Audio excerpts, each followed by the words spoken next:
vascular. Entonces, vasos sanguíneos, vamos a hablar de los elementos que lo componen, ¿no? Las principales funciones sobre todo, e igualmente incluida la circulación linfática, como vamos a ver es muy importante. Hablar de vasos sanguíneos significa hablar de flujo, hablar de presiones, hablar de resistencia, hablar a nivel de capilar de intercambio. Estamos vivos porque a nivel capilar nos permite el intercambio de nutrientes, ¿no? Gracias a los capilares, porque las arteriolas no intervienen, solamente aportan la sangre, ¿no? Entonces es muy importante flujo, resistencia, intercambios, ¿no? Y esto es lo que vamos a desarrollar.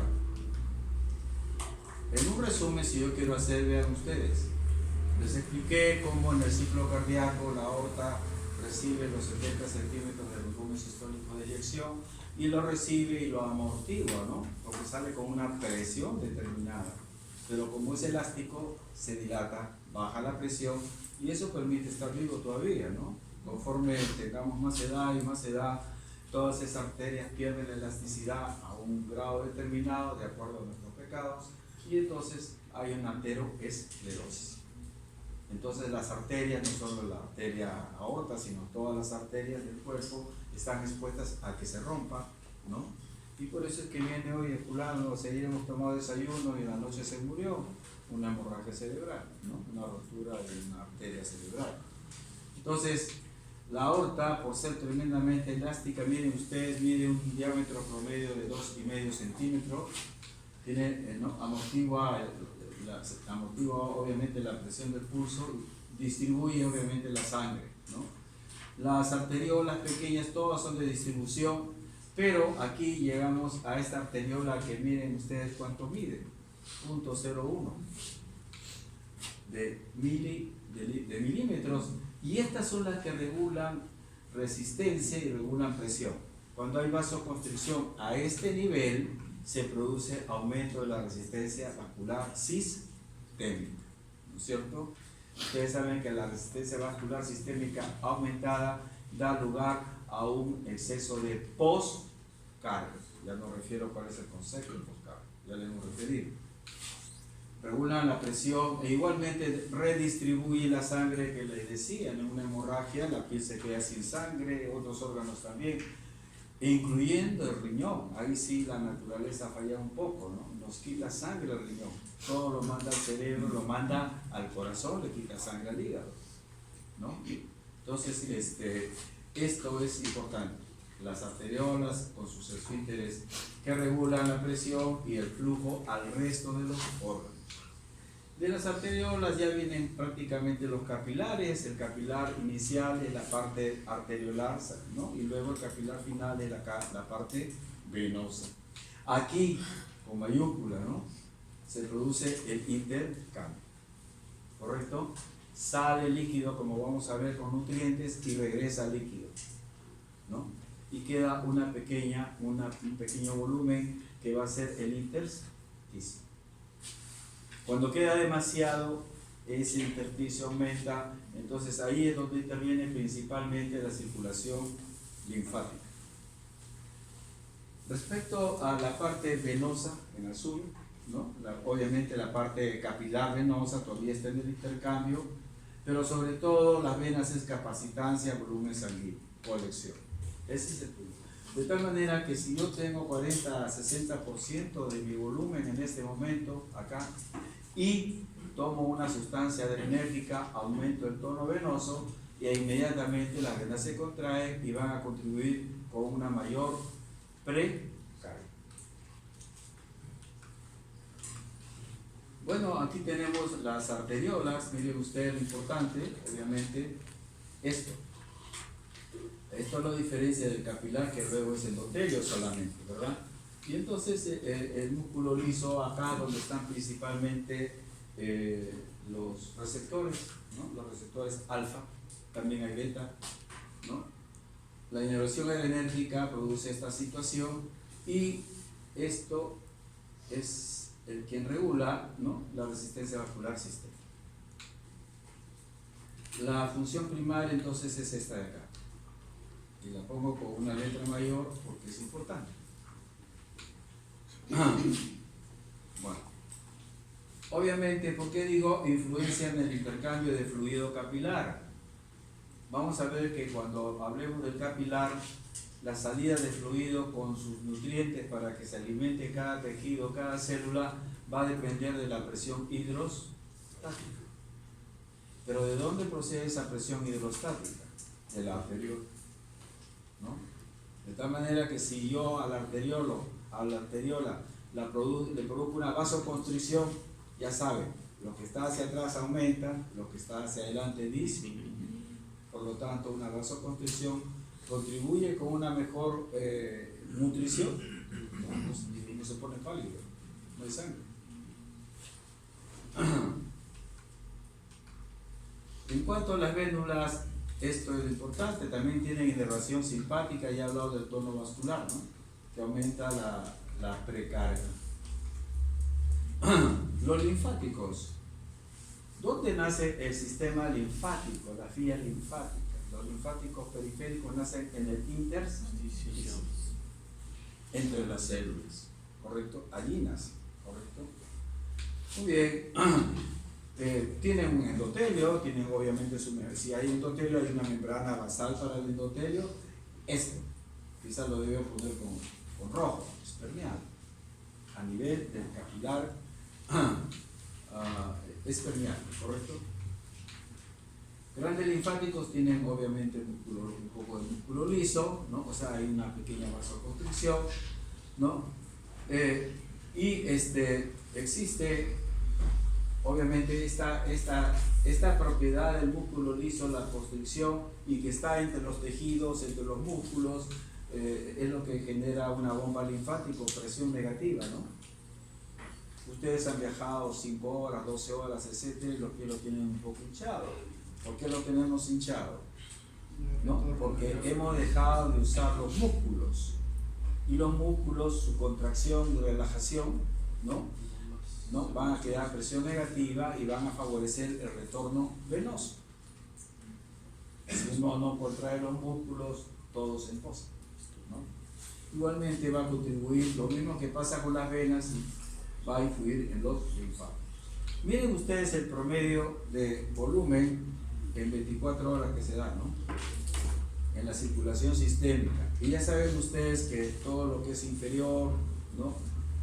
Y abdominal viene por el conducto torácico a la vena subclavia izquierda y el resto a la vena subclavia derecha por la gran vena linfática. Pero es importante esto, ¿no? Esto aumenta cuando hay problemas de edema, hasta que le ganan al sistema linfático y bueno, pues ya el edema se hace mucho más grosero.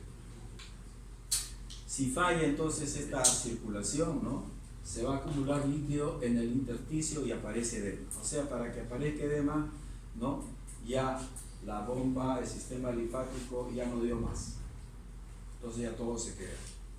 A partir de ese momento ya ustedes comienzan a hincharse, ¿no? Hincharse es un término no médico, edema, ¿correcto?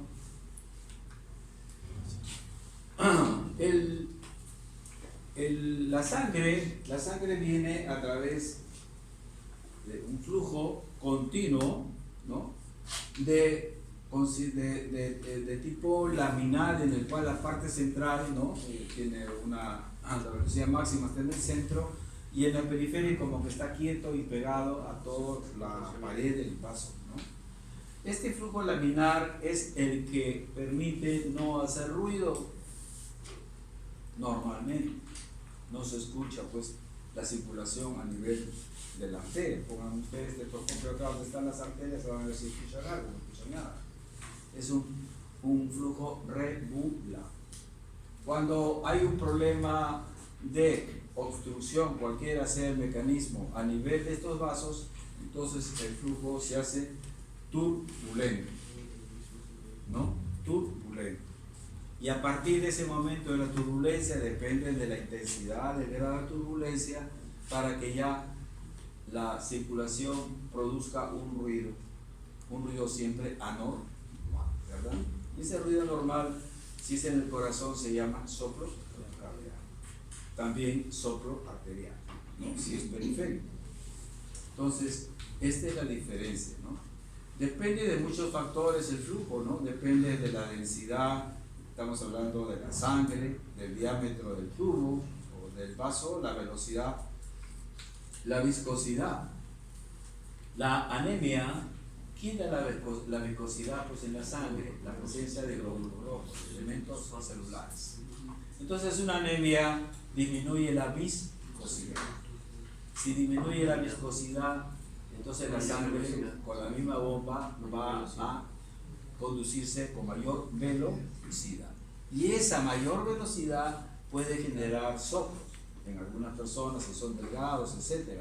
Y producir soplos en el corazón. El que no es avispado, entiende que hay un soplo y dice, uy, este paciente está mal. Lo que tiene simplemente es una anemia.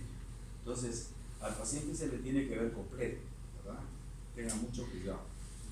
A veces quedamos mal, paciente que tiene soplo en la mitral, en la tricuspide, o sea que está mal, que es una endocarditis, y simplemente tiene una anemia, ¿no?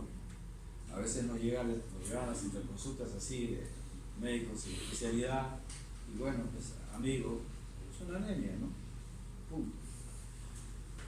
El aumento de la viscosidad la da lo contrario, la policitemia. Y por lo tanto, en esta persona la velocidad, ¿no?, es más lenta, ¿no? Obviamente, velocidad lenta predispone a coagulación, estado hipercoagulado. Más la velocidad lenta, más cierto diámetro de los tubos, sobre todo en la altura, lo produce es un síntoma de problemas de flujo cerebral, ¿no? Hay que tener mucho cuidado en las personas de altura, porque ellos tienen hemoglobina de 20 gramos, ¿no? Nosotros llegamos a las frutas a 15, no más de 16 gramos. Entonces es importante la viscosidad. Obviamente a mayor diámetro mejor flujo, ¿no? El radio del tubo es mejor, ¿no? La densidad tiene que ver con la viscosidad. Bueno, acá está la anemia con la viscosidad, etc. Y entonces, ¿cómo se detecta esto? ¿Cómo se determina, no? Esta es una fórmula que se usa acá en cardio y se usa en respiratorio. Cuando el encargado de respiratorio les hable, me imagino que va a hablar también de la famosa ley de Poiseuille, ¿no? En la cual el flujo depende del, obviamente, algo circula dentro de un vaso. Para que circule sangre o aire, lo que sea dentro de un vaso, para que salga un líquido de un lado a otro lado, tiene que haber diferencia de presión, si no todo está estático. Entonces, en esta fórmula de Poiseuille, el delta de la presión, o sea, la diferencia, el gradiente de presión, es un factor directamente proporcional. El otro factor directamente proporcional, obviamente, será pues el radio, o sea, el diámetro. A mayor diámetro, mayor flujo. ¿Se entiende? Eso es sencillo. ¿Y qué es lo que está indirectamente proporcional? Dos cosas. N en este caso es la viscosidad, ¿no? Y L es, obvio, la longitud del tubo, ¿no? Así que son factores fáciles de entender, ¿no? De acá uno despeja entonces, esto es el flujo sanguíneo. Entonces el radio está en relación directa con el flujo e indirecta obviamente con la resistencia, ¿no? Si hay menor resistencia hay mayor flujo, es la inversa, ¿no? El flujo de la resistencia. Muy bien, entonces aquí están los parámetros y aquí está la fórmula. Es importante entenderla, es una fórmula mundial que sigue en 1800. Bueno, entonces hay una presión mínima. ¿Existe vasos sanguíneos totalmente colapsados? No. Existe ahí una mínima presión en los vasos que puede producir un cese del flujo. Necesito yo ganarle a esta presión mínima para que no haya flujo, ¿no? Entonces a eso se llama presión crítica. Presión crítica, que si se vence eso, recibe el vaso, se colapsa. ¿Correcto?